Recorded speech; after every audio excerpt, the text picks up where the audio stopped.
Hello friends, आज हम बात करने वाले हैं एक अमेरिकन मूवी की जिसका नाम है ब्रांडेड। ये एक डार्क ड्रामा फैमिली मूवी है। हम देखते हैं कि मीशा नाम का एक लड़का है। वो कुछ सपना देख रहा है, तभी वो सपने से जाग जाता है और चलने लगता है रोड पे भीड़ के बीच में। तभी हम देखते हैं कि उसके ऊपर आकर बिजली गिर जाती है और लोग इकट्ठे हो जाते हैं। तभी एक औरत उसके पास आती है और उसे उठाती है और बोलती है कि तुम एक इंटरेस्टिंग लाइफ जीने वाले हो। 20 साल बाद देखते हैं हम कि मीशा एक बहुत ही बड़ा बिजनेसमैन बन चुका है। वो एक दूसरे बिजनेसमैन बॉब के साथ काम करता है। उसका करियर बहुत ही अच्छा चल रहा है। एक अवार्ड फंक्शन में बॉब, जो उसका बिजनेस पार्टनर होता है, वो मीशा को एक लड़की से मिलाता है जिसका नाम एबी होता है और फिर मीशा और एबी की अच्छी बातें होने लगती हैं। नेक्स्ट सीन में हम देखते हैं कि बॉब के ऑफिस में बॉब और मीशा एबी के बारे में बातें कर रहे होते हैं। तभी बॉब मीशा को बोलता है कि तुम एबी से दूर ही रहो, तो मीशा उसकी बात मान जाता है। नेक्स्ट सीन में एक हमें बहुत ही ज़्यादा अमीर बिजनेसमैन दिखाया जाता है। उसकी एक फूड कंपनी वालों के साथ मीटिंग चल रही होती है, वो भी उसके खुद के प्राइवेट आइलैंड पे। पास्कल को एक बहुत ही अच्छा आइडिया आता है और फूड कंपनी वालों को बोलता है कि हम लोगों के सोचने का नज़रिया बदल देते हैं। हम ये बोलते हैं कि मोटे होना ही एक नया ब्यूटी स्टैंडर्ड है। तभी हम देखते हैं कि काम के सिलसिले में मीशा एबी के साथ जा रहा होता है, क्योंकि एबी को उसकी मदद चाहिए होती है।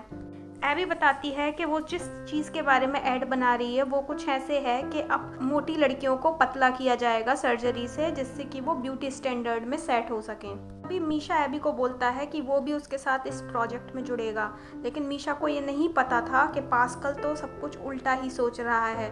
अपनी एक मीटिंग में हमें बहुत साल पहले का दिखाया जाता है कि मीशा अमेरिका की वॉर चल रही थी, तब गरीब था। वो कुछ दुकान वालों को मार्केटिंग कैसे करना है ये बताता है और उनसे काफ़ी पैसे भी कमाता है। वो एक कंपनी की तरह काम करने लगता है, लेकिन जब वो उन लोगों से पैसे बढ़ाने की बात करता है तो वो लोग मना कर देते हैं। फिर बाद में वो बॉब से मिलता है, लेकिन उसे लगता है बॉब एक जासूस है, क्योंकि तब अमेरिका और रशिया की वॉर चल रही होती है। तो उसे लगता है कि बॉब उससे कन्विंस कर रहा है कि वो भी उसके साथ मिल जाए और रशिया के अगेंस्ट में स्पाई करे। लेकिन बॉब कुछ और ही सोच रहा था। वो तो एक एडवर्टाइजमेंट कंपनी खोलने का सोच रहा था और ये बस रशियंस की हेल्प से ही खुल सकती थी, इसलिए उसे कॉमन लोगों की इन्फॉर्मेशन चाहिए थी।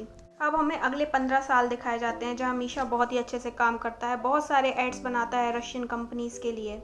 उसमें एक और फूड कंपनी शामिल होती है जिसका नाम होता है द बर्गर्स, लेकिन उसे पता नहीं होता कि इसका ओनर तो खुद पास्कल ही है।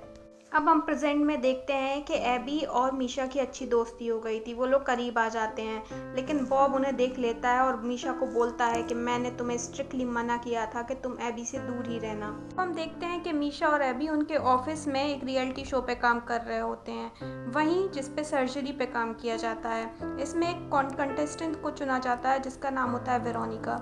ये शो अच्छा चल रहा होता है क्योंकि लोग देखना चाहते थे कि वेरोनिका जैसी मोटी लड़की सर्जरी के बाद कैसी पतली दिखेगी। हम देखते हैं कि सर्जरी के थोड़े ही पहले वेरोनिका डर जाती है। एक वीडियो में मीशा और एबी को बोल रही होती है कि उसे सर्जरी नहीं करवानी, वो नहीं कराएगी, लेकिन मीशा और एबी को पता होता है कि कॉन्ट्रैक्ट के हिसाब से अब वेरोनिका पीछे नहीं हट सकती है और फिर सर्जरी हो जाती है।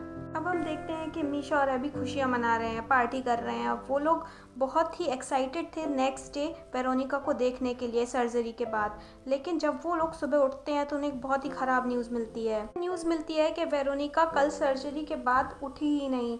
वो बेहोशी में एनेस्थीसिया से गई और वापस होश में ही नहीं आई। एबी अपने आप पे बहुत ही गुस्सा होती है कि उसके कारण ही वेरोनिका का ये हाल हुआ है। अब हम देखते हैं कि पूरे न्यूज़ चैनल में ये बात फैल गई है। लोग बहुत ही गुस्से में हैं कि वेरोनिका के साथ ऐसा हुआ, क्योंकि वो सीरियल को डेली ही देख रहे थे। हम देखते हैं कि एबी और मीशा को पुलिस ने अरेस्ट कर लिया है और नेक्स्ट सीन में हमें दिखाया जाता है कि ये सब तो पास्कल का ही प्लान था।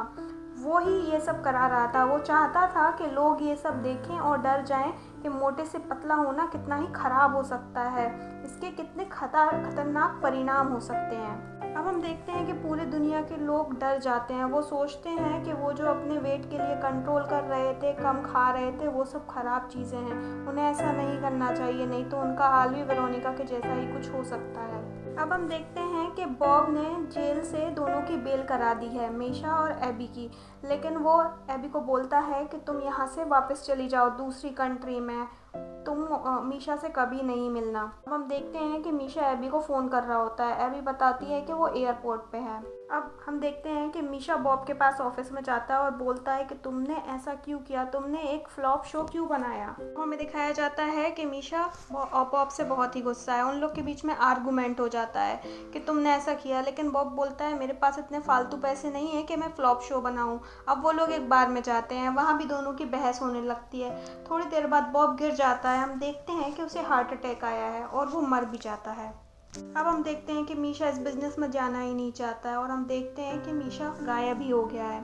6 साल बाद हमें एबी दिखाई जाती है। अब हमें एबी दिखाई जाती है जो वापस आ गई है और मीशा को ढूंढने लगती है। उसे पता चलता है कि मीशा एक गांव में है। वो वहां जाती है तो देखती है कि मीशा तो एक चरवाहा का काम कर रहा है। एबी मीशा को चलने के लिए मनाती है कि वो वापस बिजनेस में चले, लेकिन वो मना कर देता है। वो बोलता है कि उसके बिजनेस के कारण दूसरों को हार्म हुआ है, वो वापस नहीं जाएगा। अब एबी मीशा के साथ वहीं पे रुक जाती है कुछ दिन के लिए। तब हमें दिखाया जाता है कि मीशा सो रहा होता है। वो वैसा ही ड्रीम देख रहा होता है जैसे उसने 20 साल पहले देखा था। हमें दिखाया जाता है कि वो जब सुबह उठता है तो एक ब्रिज बनाने लगता है। उसने सपने में ऐसा ही देखा होता है, उसे सब कुछ याद होता है और वो पूरा का पूरा ब्रिज बना लेता है और वहाँ पे एक गाय को फंसा देता है और उस गाय की कुर्बानी दे देता है। फिर उस गाय की राख से वो नहाता है। अब हम रशिया में देखते हैं कि वहाँ पे तो बहुत ही कुछ अलग हो रहा है। वहाँ पे लोग फास्ट फूड खाने लगे हैं बहुत ज़्यादा। वहाँ पे बहुत ज़्यादा लोग मोटे होने लगे हैं। उनको लगता है कि यही सही है। वहाँ पे सभी लोग मोटे हैं, टॉयज़ भी, एक्टर्स भी, मॉडल्स भी, हर चीज़ में मोटापा है। और हम देखते हैं कि पास्कल की कंपनी द बर्गर सब जगह फैल चुकी है। उसका मुनाफा बहुत ही ज़्यादा है। सारे लोग बस वो द बर्गर का बर्गर ही खाते हैं और मोटे हो रहे हैं। ईशा जो है वो बेहोश हो चुका था नहाने के बाद।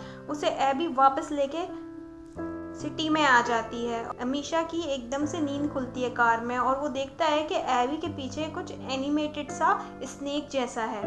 अब जब एबी मीशा को घर लेके आती है तो हमें कुछ अजीब पता चलता है कि मीशा और एबी का तो एक बेटा था। वो 6 साल का है, मतलब 6 साल पहले एबी को एक बच्चा हुआ था जो कि मीशा का था और वो भी उस दा बर्गर का एडिक्टेड है। वो भी बहुत बर्गर खाता है और मोटा है।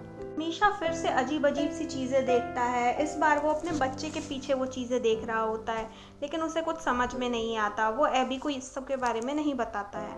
बहुत सारे दिन निकल जाते हैं, लेकिन उसके जो भ्रम होता है अजीब अजीब चीज़ें देखने का, वो नहीं जा रहा होता है। अपने बच्चे को स्कूल छोड़ने जा रहा होता है, तभी वो देखता है उसके बच्चे के पीछे एक अजीब सा ही वैसा ही कुछ क्रिएचर है और वो देखता है कि ये तो दा बर्गर कंपनी का लोगो जैसा है।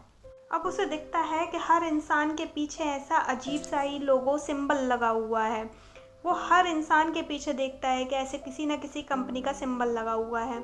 अब हमें दिखाया जाता है कि जब उसने वो गाय वाला रिचुअल किया था और उसकी राख से नहाया था तो उसके पास अजीब सी एनर्जी आ गई थी। अब वो देख सकता था कि कौन सा इंसान किस चीज़ से मैनिपुलेट हो रहा है, किस चीज़ से बहकावे में आ रहा है। अब हम देखते हैं वो तीनों अच्छे से रहने लगते हैं, लेकिन मीशा अभी भी सोचता है वो अपने बच्चे को ऐसा तो नहीं छोड़ सकता है। वो लोगों को ऐसी मैनिपुलेशन में नहीं देख सकता है। एक दिन उसे बहुत ज़्यादा गुस्सा आ जाता है और वो सारी चीज़ें फेंकने लगता है। हमें दिखाया जाता है कि मीशा को एक लेटर मिलता है जिसमें एबी अपने बच्चे के साथ दूसरे देश जाने की बात लिखी होती है। अब हमें दिखाया जाता है कि मीशा एक कंपनी ज्वाइन करता है, लेकिन इस बार वो इसलिए ज्वाइन करता है कि वो इन सब बहकावों को बंद कर दे जो ये कंपनियां बेचारे लोगों को देती हैं। मीशा एक चाइनीज़ कंपनी वालों के साथ मीटिंग कर रहा होता है जो एक वेजिटेबल कंपनी के लिए होता है, वेजिटेरियन ब्रांड के लिए। वो बोलता है कि ये तो काम ही नहीं करेगा क्योंकि आजकल तो बर्गर्स, हैमबर्गर्स ये ही चल रहे हैं। लेकिन वो उन चाइनीज़ लोगों से बोलता है कि इसका एक तरीका है, हम अपने अपोजिशन वालों को डिस्ट्रॉय कर देंगे, इन बर्गर्स और हैमबर्गर्स वालों को, तब हमारी ये वेजिटेरियन फूड चेन चल जाएगी। वो ये बात फैलाना चालू कर देते हैं कि मीट और नॉनवेज चीज़ों से बीमारियां हो रही हैं और बहुत ज़्यादा जानलेवा बीमारियां हो रही हैं। लोग इन बातों को मान लेते हैं और मीट और नॉनवेज से दूर हो जाते हैं। लेकिन पास्कल भी कुछ कम नहीं था। उसकी कंपनी एक मीट टेस्टर बनाती है जिससे किसी भी फूड में लगाने पे ये पता चल जाता है कि वो नॉनवेज खाने के लिए सेफ़ है या नहीं। कि बहुत सारे मिनिस्टर जो इन फूड चेन से जुड़े हुए थे वो नहीं चाहते थे कि नो नॉनवेज वाला कैंपेन चले। अब तो हमें ये भी दिखाया जाता है कि वहाँ के प्राइम मिनिस्टर भी ऑन कैमरा मीट खा रहे होते हैं, ये बताने के लिए कि मीट तो सेफ़ है। अब हम देखते हैं कि चाइनीज़ बिजनेसमैन का बहुत ज़्यादा लॉस हो गया है। लेकिन मीशा समझ रहा था कि शायद उसका अब काम हो चुका है और नेक्स्ट डे हम न्यूज़पेपर में देखते हैं कि वो प्राइम मिनिस्टर जिसने वो नॉनवेज खाया था वो मर गया, लेकिन किसी को भी नहीं पता किस कारण से। अब लोग डर जाते हैं, उन्हें लगता है कि जो वो ऑन कैमरा नॉनवेज खा रहा था उसी कारण से वो मर गया है। अब लोग वेजिटेरियन खाने की तरफ रुख कर लेते हैं और नॉनवेज छोड़ने लगते हैं। चाइनीज़ कंपनी का नाम होता है डिम सॉन्ग। अब वो वापस आ जाती है, उसके बहुत सारे आउटलेट्स खुल जाते हैं, लोग जाने लगते हैं। लेकिन तभी मीशा देखता है कि वो डिम सॉन्ग का एड जो एक बैनर पे लगा होता है बड़ा होते देख रहा है। अब लोग उस फूड चेन की तरफ खिंचते चले जाते हैं और डिम सॉन्ग बहुत ही बड़ा हो जाता है। हम देखते हैं कि मीशा भी जैसे क्रिएचर देखते थे वो देख रहा होता है कि डिम सॉन्ग बहुत ही ज़्यादा प्रॉफिटेबल और बहुत ही ज़्यादा बड़ा हो गया है। वो अपने भ्रम में देख रहा होता है कि डिम सॉन्ग ने एक एग का रूप ले लिया है, उस एग में से एक ड्रैगन निकल आया है और जो आजू बाजू जितने भी ये मीट कंपनीज हैं सबको तोड़ रहा है, डिस्ट्रॉय कर रहा है, काट रहा है। अब हम देखते हैं कि द बर्गर बैंकरप्ट हो चुके हैं, लोग कोई भी वहाँ नहीं जाते, पूरी कंपनी डूब गई है। अब वो लोग पास्कल्स के पास जाते हैं। पास्कल उन सबसे बोलता है कि अब वो कुछ नहीं कर सकता है, अब सब कुछ खत्म हो चुका है। अभी हमें दिखाया जाता है कि पास्कल के ऊपर एक बिजली गिर जाती है और पास्कल गायब हो जाता है। अब हमें दिखाया जाता है कि द बर्गर जो बैंकरप्ट हो चुका था उसके साथ साथ बाकी कंपनियां भी बैंकरप्ट हो जाती हैं। लोग रोड्स पे आ जाते हैं उन कंपनियों के एड को बंद करने के लिए। अब हम देखते हैं कि एबी और उसका बेटा न्यूज़ देख रहे होते हैं, उसमें मीशा दिखाया जाता है जिससे रिपोर्टर्स पूछ रहे होते हैं कि इस सब बारे में आप क्या सोचते हैं, प्राइम मिनिस्टर क्या करेंगे, लेकिन मीशा उन्हें कोई भी सही से जवाब नहीं देता है। अब हम देखते हैं कि मीशा एक वॉइस कॉल कर रहा होता है एबी के लिए कि वो उसे माफ़ कर दे, लेकिन तभी हम देखते हैं कि एबी तो खुद ही उससे मिलने आ गई है। अब हम देखते हैं कि हड़ताल करने वाले कुछ लोग उसके ऑफिस में भी घुस आए हैं और उन्होंने मीशा को पकड़ लिया है। वो लोग तो उसे मार ही डालने वाले थे, जबकि वो तो उनके अपोजिट में था, लेकिन ये लोग ऐसा नहीं समझते थे, वो उसे मार डालते। इसके पहले ही एक ऐड दिखाया जाता है जिसमें प्राइम मिनिस्टर बोलते हैं कि अब सारे एड्स को वापस ले लिया जाएगा। तो हमें दिखाया जाता है कि पूरी सिटी से बैनर्स एड्स हट चुके हैं। फिर हमें हॉस्पिटल में मीशा दिखाया जाता है जो अपने बेटे और अपनी वाइफ एबी के साथ में है। अब हमें हॉस्पिटल दिखाया जाता है जहाँ पे वो वेरोनिका थी, वो लड़की जिस पे वो सर्जरी की गई थी, वो भी कोमा से उठ गई होती है और हॉस्पिटल के बाहर आती है। वो देखती है कि सारे बैनर्स हट चुके हैं, सारे एड्स हट चुके हैं, अब सिर्फ खुला आसमान दिख रहा है। ये मूवी हमारे फ्यूचर को ही सोच के बनाई गई है। एक ब्रांड्स हमें कैसे बेवकूफ़ बनाते हैं अपनी अच्छी अच्छी फ़ोटोज़ दिखा के, जिसके कारण इंसान लालच में आता है और अब देखिए सारे ही लोग मोटे हुए जा रहे हैं। सो फ्रेंड्स, अगर आपको ये मूवी अच्छी लगी हो तो प्लीज़ इस चैनल को लाइक करें, शेयर करें और मेरे चैनल को सब्सक्राइब भी करें और मुझे मोटिवेशन दें। थैंक यू गाइस, बाद में मिलते हैं, बाय बाय।